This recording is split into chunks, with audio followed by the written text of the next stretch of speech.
Rohit sir, this is Komal here and I am from Haryana. Sir, thank you so much from your guidance and teaching. I gained second rank in my KVS as a contractual teacher. Sir, thank you so much. I want to share my experience. जब उन्होंने मेरा interview लिया और exam conduct होने के बाद का जो भी एक्सपीरियंस था वो मैं आपके साथ शेयर करना चाह रही हूँ। फर्स्टली तो सर क्या हुआ कि हमारा एग्ज़ाम कंडक्ट हुआ और एग्ज़ाम के अंदर मेरी 6th rank I out of 65 students. But I feel hesitate कि 6th रैंक है तो और वो पोस्ट सिर्फ सर 2 ही थी वहाँ पे। और सर फिर उसके बाद मुझे इंटरव्यू के लिए बुलाया गया।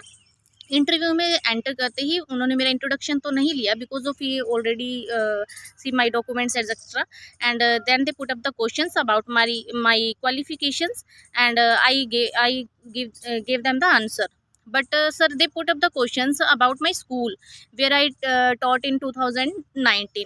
जहाँ मैंने 2019 में टीच किया था वहाँ पर उन्होंने मुझसे उससे रिलेटेड क्वेश्चंस पूछे कि उस स्कूल का नाम जोहन वेस्ले था, तो जोहन वेस्ले में का नेम जोहन वेस्ले ही क्यों रखा गया, इसके पीछे क्या रीज़न था, कोई और नाम क्यों नहीं रखा गया, इससे रिलेटेड क्वेश्चन पुट हुए। लेकिन सर मैं उसका आंसर नहीं दे पाई थी। एंड सर फिर उन्होंने क्वेश्चन पुटअप किया था मेरी डेट ऑफ बर्थ से रिलेटेड। तो सर मेरी डेट ऑफ बर्थ थी जो वो 2 अक्टूबर है, तो उससे रिलेटेड क्वेश्चन हुआ। महात्मा गांधी से रिलेटेड, लाल बहादुर शास्त्री से रिलेटेड। तो महात्मा गांधी से रिलेटेड जो क्वेश्चंस थे उनका मैंने इजीली आंसर दिया। बट जो लाल बहादुर शास्त्री की बायोग्राफी थी उनके बारे में शायद मैं इतना नहीं जानती थी, तो मुझे थोड़ा सा हिलन था, मैं उसके बारे में नहीं आंसर दे पाई थी। एंड सर फिर उसके बाद उन्होंने मुझसे क्वेश्चन पुटअप किया कि आप एक प्राइवेट स्कूल और एक केवीएस के स्कूल के अंदर कैसे आप उसको कंपैरिजन कर सकते हो। तो सर उसका अंडरस्टैंडिंग के अकॉर्डिंग ही मैंने अपना आंसर दिया था। एंड सर फिर उन्होंने एक क्वेश्चन और पुटअप किया था, एफएलएन से रिलेटेड था, और उसके लिए तो मैं सर बहुत बहुत आपका शुक्रिया करती हूँ क्योंकि एफएलएन आपने इतने अच्छे से टीच किया था उस टाइम। तो उन्होंने एफएलएन से रिलेटेड क्वेश्चन पूछा, इम्प्लीमेंटेशन से रिलेटेड। तो सर मैंने इम्प्लीमेंटेशन तो सारी बता दी थी, लेकिन जब उन्होंने मुझसे एक और क्वेश्चन पुटअप किया था कि एफएलएन के अंदर ऐसी कौन सी चीज़ें हैं जो प्रोहिबिटेड की गई हैं, ऐसी कौन सी चीज़ें हैं जो मना करने के लिए की गई हैं।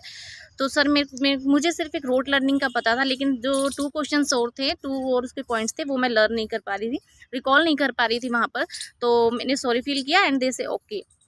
एंड सर सबसे पहले और फिर उसके बाद सर मेरी डेमो टीचिंग स्टार्ट हुई। तो डेमो टीचिंग में उन्होंने मुझे पॉम रिसाइटेशन के लिए बोला था, तो मैंने पॉम जब रिसाइट की and sir they have a smiley face.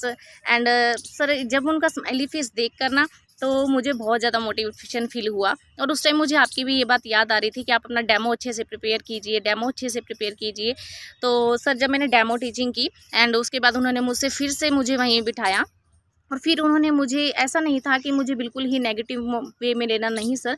फिर उन्होंने मुझे ये बोला कि जब आप केवीएस के रियल इंटरव्यू के लिए जाओगे तो आपको कौन कौन सी चीज़ें ऐसी हैं जो आपको रिकॉल करनी है वहाँ पर, और ये चीज़ ऐसे होनी चाहिए। उन्होंने मुझे मेरी कमियां भी बताई, लेकिन सर उसके बावजूद भी मुझे ऐसे लगता है कि मेरी डेमो टीचिंग की वजह से ही मेरा रैंक 2nd आया है। Thank you so much Rohit sir कि आपने इतने अच्छे से टीच किया और हम इतने कॉन्फिडेंट होकर वहाँ पे जाते हैं कि कोई बात नहीं है, हमारा फर्स्ट अटैम्प्ट है या सेकंड भी है तो भी हम अच्छे से फिलअप कर अच्छे से वहाँ पर फेस करते हैं। थैंक यू सो मच, ये नौकरी हमारी है।